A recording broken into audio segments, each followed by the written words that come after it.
sobre adversidade e também sobre alegria. É importante, queridos, que estejamos sempre ligados nesse tema de alegria. Estou gravando sim, Paulo, obrigado. É importante que sejamos alegres. Nós somos o povo mais feliz do mundo. Fazemos parte de um time de vencedores.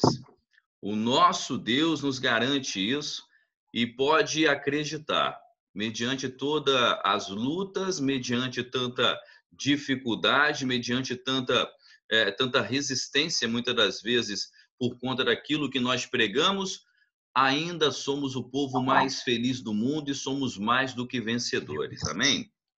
Eu queria que você abrisse a sua Bíblia no livro de Filipenses. Eu já vou compartilhar a tela aqui com vocês, para que vocês possam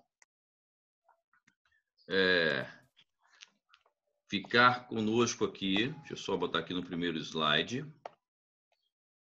Animações, apresentação de slide, do começo.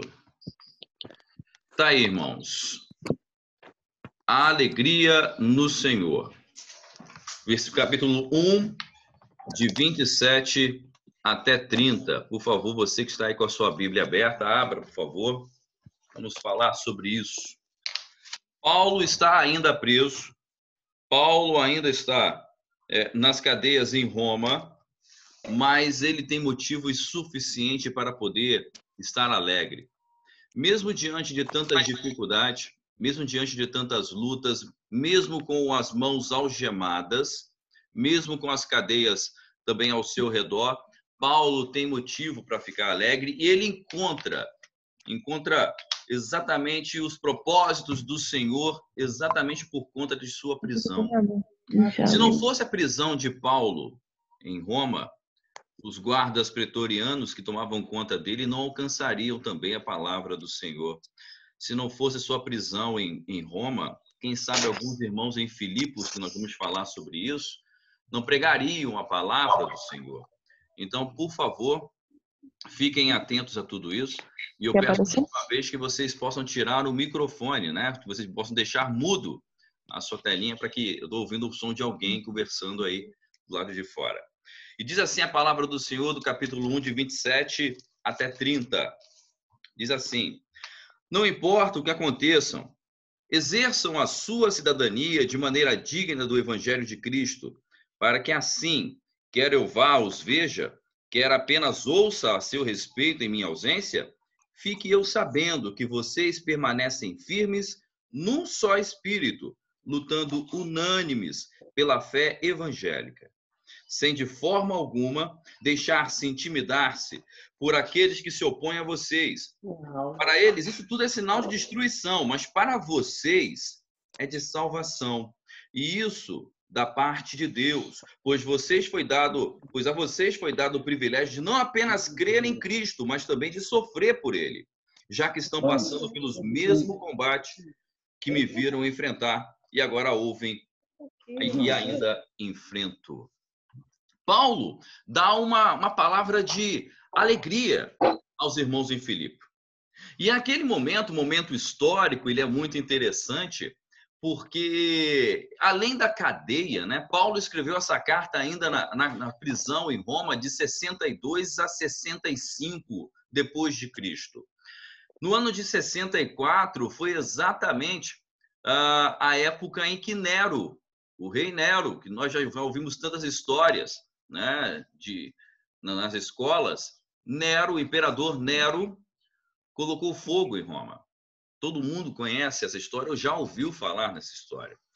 Só que a palavra, ela também nos inspira, e alguns escritores e historiadores apontam que Nero colocou fogo em Roma, mas o fogo destruiu bairros da burguesia romana e não alcançou muitos bairros onde viviam os cristãos naquela época. Isso serviu, inclusive, de argumento para Nero dizer e inventar que quem tinha colocado fogo em Roma eram justamente os cristãos. E isso criou uma situação muito complicada, né, diante dos cristãos e os romanos. Paulo continua preso, Nero coloca fogo em Roma. Os cristãos são perseguidos por Roma naquele momento. A partir desse momento, todos começam então a culpar os cristãos por tudo isso e acontece uma guerra envolvendo gregos e envolvendo os romanos. E o resultado desta guerra é a aquisição de Filipos. Vocês se lembram, na semana passada eu expliquei que Filipos, o nome da cidade é uma homenagem ao pai de Alexandre o Grande, o rei Filipe. Alexandre o Grande é que conquistou a cidade e deu o nome de Filipos. Era uma colônia grega e agora, depois dessa guerra envolvendo um comandante grego e um comandante romano, Roma acabou prevalecendo e a cidade passou a ser colônia romana. Agora, a partir desse momento, como colônia romana, a cidade de Filipos tem um problema de relacionamento entre os cristãos romanos e os cristãos gregos. Com relação à política, com relação ao domínio da cidade, os gregos estavam satisfeitos, de certa forma, de fazer parte de Roma, porque agora eles estavam no time que está ganhando. Roma, naquela época, dava as cartas no mundo inteiro. Roma, naquela época, era a cidade que era Roma, o Império Romano era praticamente o dono do mundo. Então, o que acontece é que os gregos estavam agora satisfeitos porque agora eles não eram mais subjugados, eles estavam do lado dos romanos. É muito bom estar jogando num time que é bom, que é bom de toque, que sabe jogar, aquela coisa toda. Mas havia um problema de relacionamento porque os gregos e romanos estavam agora na questão espiritual na mesma linha. Eles viviam os mesmos ambientes cristãos. Então, por isso, havia ainda uma certa dificuldade de relacionamento, porque os gregos, segundo a política, eram menores do que os romanos. Mas na questão espiritual, somos todos iguais. O ano é de 64, naquele tempo todos viam os cristãos como responsáveis pelo incêndio. Alguns gregos estavam felizes após a guerra, eles passaram a ser colônia romana, não estão agora no time vencedor, e Roma praticamente quem dava as ordens no mundo. Paulo orienta a igreja para não se contaminar com este sentimento, assim como os gregos estavam se contaminando. Paulo lembrava que, embora estivessem vivendo no mundo, vivendo neste mundo, eles não pertenciam a este mundo. Então, Paulo estava apenas reforçando a informação de que tudo o que está acontecendo ao nosso redor, a gente precisa viver, mas não podemos tirar os olhos do Senhor, porque é no Senhor que vamos nos fortalecer. Filipenses 3, de 20 a 21, diz assim: mas a nossa cidade está nos céus, de onde também, deixa eu tirar aqui esse textinho aqui em cima, de onde também esperamos o Salvador, o Senhor Jesus Cristo, que transformará o nosso corpo abatido para ser conforme o seu corpo glorioso, segundo o seu eficaz poder de sujeitar também a si todas as coisas. Filipenses 3, de 20 até 21. O que ele está dizendo nesse momento? Não se apegue às coisas desse mundo. Às vezes, queridos, a gente está olhando para as coisas que estão ao nosso redor, estão à nossa volta, e ali nós procuramos a nossa felicidade. E quando a gente não encontra isso nas coisas que estão ao nosso redor, a nossa tendência é nos frustrarmos, é ficarmos abatidos, porque simplesmente nós focamos naquilo que está querendo, que pode nos trazer um prazer temporário, uma satisfação temporária, um alívio momentâneo. E Paulo, ele reforça que os nossos olhos devem estar em Jesus Cristo, porque nós não somos daqui. Nós não somos, nós somos apenas participantes deste mundo, estamos aqui por um período de aprendizado, mas precisamos sempre estar olhando para a figura de Cristo. O nosso referencial é Cristo. Por isso, todas as vezes que alguém te contar alguma coisa ou fizer algum tipo de comentário, eu tenho uma prática muito grande, né, de estar sempre repetindo a mesma coisa na minha mente, e eu falo assim, o que Cristo diria nesse momento. O que Cristo iria falar neste momento.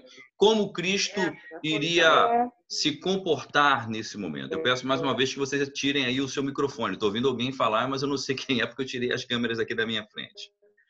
Então, querido, Paulo reforça que você esteja sempre olhando para a sua figura, olhando para a figura de Cristo Jesus. Alegre-se no Senhor. Agora, como se alegrar com tantas notícias negativas, com tantas lutas? Amado, eu sei que nós estamos passando por muita adversidade. O coração aflito por conta de amigos que estão enfermos, o coração aflito por conta da situação financeira, da insegurança, né, que o mundo tem oferecido a cada um de nós. Eu sei que nós estamos preocupados com o dia de amanhã, mas a palavra diz também para que nós possamos nos concentrar no Senhor e cada dia viver, cada dia já basta o seu mal. Mas eu sei que nós estamos vivendo dentro de um contexto de preocupação, de futuro. E eu sei também que é muito mais difícil quando a gente vive uma situação como essa, a gente dizer assim, não olha para isso não, as coisas vão se resolver, mas precisamos nos fortalecer, precisamos nos reforçar em Cristo, precisamos cada vez mais buscar a Cristo. Eu aqui faço um desafio a você, faço um desafio a você. Eu quero que você me diga quem é que você não conheça, né? Ou que você conheça, que não tenha se aproximado mais de Deus nesse momento mais difícil que estamos vivendo nos dias de hoje. Essas coisas que estão ao nosso redor nos impedem de ver a verdade, a verdadeira felicidade. Olhe para Cristo Jesus, né? Você está no time vencedor. Você está no time vencedor. Você está no time de Cristo. E a sua função dentro do time de Cristo, e essa aqui também é o que destaca Paulo também em Filipenses, é defender. Um dos motivos que também nos traz muita felicidade é falar sobre o amor de Deus. Um dos motivos que nos traz muita felicidade é defender o Evangelho. Somos defensores do Evangelho. Olhando para um time de futebol, você tem no time de futebol o goleiro, você tem os defensores, você tem o meio de campo e você tem o ataque. Nós, nesse time do Senhor, somos os defensores.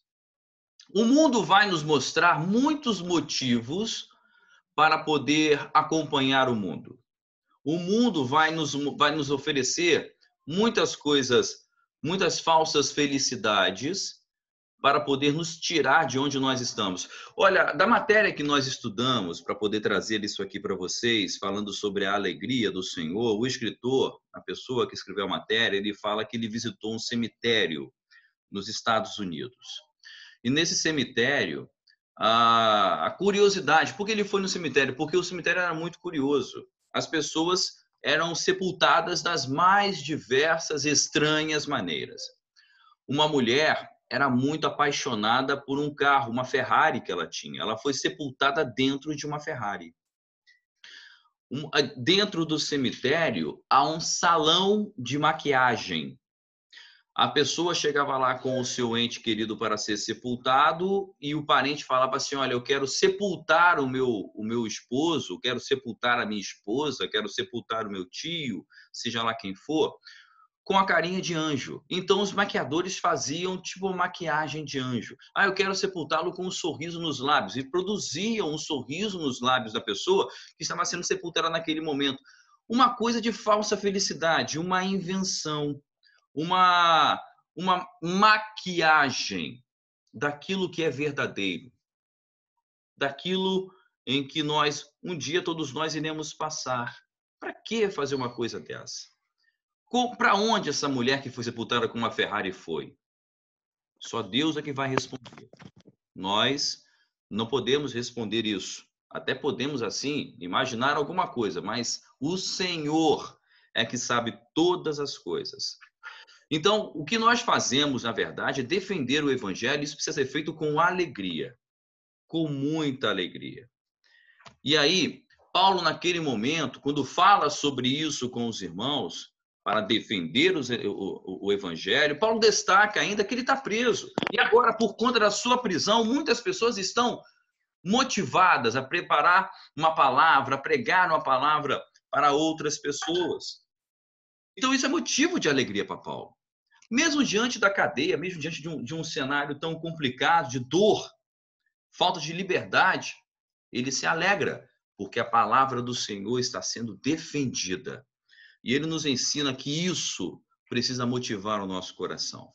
Defender a palavra do Senhor. Paulo estava preso não porque roubou, não porque matou, e sim porque estava defendendo o Evangelho. Isso para ele é mais do que motivo de alegria. Queridos, nós estamos passando por limitações, estamos passando por adversidades, estamos passando por lutas, muitas lutas, não são poucas lutas, familiares, questões de empresa, questões também de relacionamento, mas isso, em todo momento, busquemos a palavra do Senhor e defendê-la diante do Senhor, porque o Senhor tem o comando de todas as coisas. Mesmo na posição de desvantagem, estava alegre Paulo, por receber notícias dos irmãos, sabendo que a palavra do Senhor estava sendo pregada. Eu não quero ser aqui profeta do Apocalipse, nem tampouco profeta das notícias ruins para você, mas vamos imaginar que uma pessoa que esteja afastada da palavra do Senhor, de repente se enfrenta a um momento de adversidade ou de enfermidade, que é o que está mais acontecendo em volta de nós aqui. E essa pessoa se volta para o Senhor, buscando no Senhor força, e quem sabe que o Senhor seja misericordioso e o cure. E quem sabe isso aí não foi um tratamento do Senhor. Eu conheço um caso de uma pessoa que sofreu uma enfermidade muito séria, ficou muito tempo internado. E a esposa frequentava a igreja e ele cobrava da esposa e até intimidava a esposa. Por que ela ia tanto para a igreja? Por que você vai tanto para a igreja? Que não sei o quê, aquela coisa toda. E através das orações dela, o Senhor livrou da morte. A situação dele era muito complicada. O livrou da morte. E então, ele acabou frequentando a igreja durante alguns dias. Depois, se afastou da palavra. Nesse momento de pandemia, acabou adoecendo de novo. Ele era do grupo de risco, ele é de um grupo de risco. E adoeceu.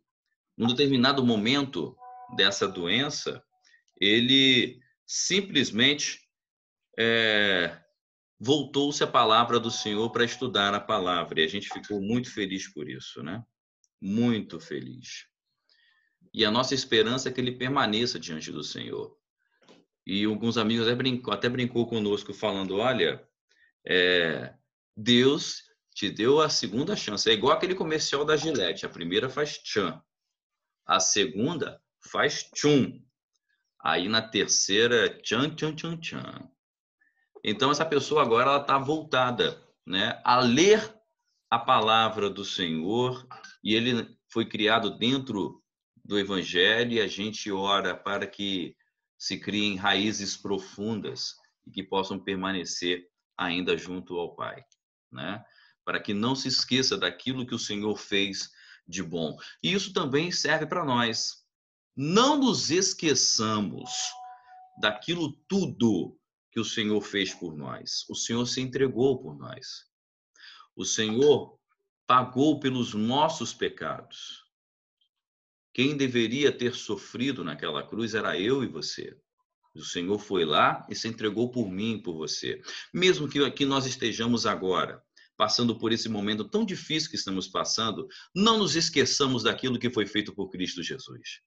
Não nos esqueçamos de tudo que foi feito em nossa vida, das conversões que nós testemunhamos, das alegrias que vivemos, das pessoas que retornaram ao corpo de Cristo, das pessoas que entregaram sua vida diante de Cristo, dos livramentos que o Senhor nos deu.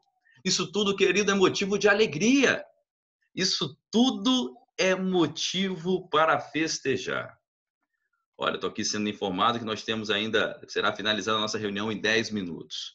Eu vou finalizar a nossa EBD aqui e depois a gente abre uma nova sala para que possamos falar mais um pouquinho, tá bom? Então, olha, no dia de hoje, eu proponho o seguinte para você, uma reflexão. Como é que nós temos defendido o evangelho em nossa vida? E quando eu falo isso, eu não estou aqui propondo a você que você vá para a rua, porque a indicação é que fiquemos em casa. Mas como você tem defendido o evangelho com a sua vida? Como é que você tem defendido o evangelho, né? Fazendo as coisas que o Senhor pede para que façamos. Ajudar o próximo, pregar a palavra, nos comportarmos diante dele, tudo isso faz parte da defesa do Evangelho. É defendendo o Evangelho que encontraremos a verdadeira alegria da presença do Senhor. Olha, Paulo ainda escreve, deixa eu só colocar aqui. Paulo escreve assim, um coração alegre mais forte. Paulo não, um escritor, uma postagem muito bonita que eu li, falava o seguinte, um coração alegre mais forte, mais preparado para enfrentar os desafios dessa vida. Mesmo que passemos por momentos difíceis, podemos experimentar a alegria maravilhosa do Senhor. Tenha sempre em sua memória as boas e agradáveis façanhas do Senhor. Aí diz Paulo em Filipenses 4:4, alegrem-se, alegrem-se sempre no Senhor. Novamente direi, alegrem-se. E precisamos, amados, passar por esse momento de dificuldade, passar por esse momento de lutas, simplesmente porque o Senhor é o nosso Deus. Ele vai voltar. Ele está no comando e ele sempre estará no comando. Deus abençoe a todos. Amém? Amém. Eu vou rapidamente, prestem bem atenção, já estou aqui com o meu WhatsApp aqui aberto. Estou aqui com o meu WhatsApp, deixa eu ver aqui. Aí o microfone aberto, tá? Sim. Sempre eu estou aqui com o meu WhatsApp aberto. Eu vou encerrar essa reunião aqui agora, por conta dos 40 minutos, tá bom? Eu retorno rapidamente para poder fazer apenas alguns comentários da matéria e logo depois a gente passa o comando dessa aula para o nosso pastor que está aqui acompanhando também. Amém, irmãos? Edu, tá Oi, amada, diga. Edu, só lembra de colocar o link com o login e senha, tá? Vou fazer agora. Porque quem vai fazer no computador é mais rápido. Tá ótimo, tá faço bom? isso agora. Tá bom, irmãos? Tá bom. Aí é o tempinho da gente encerrar e dá tempo dos irmãos entrarem também na aula. Só 1 minuto. Graça e paz. Graças.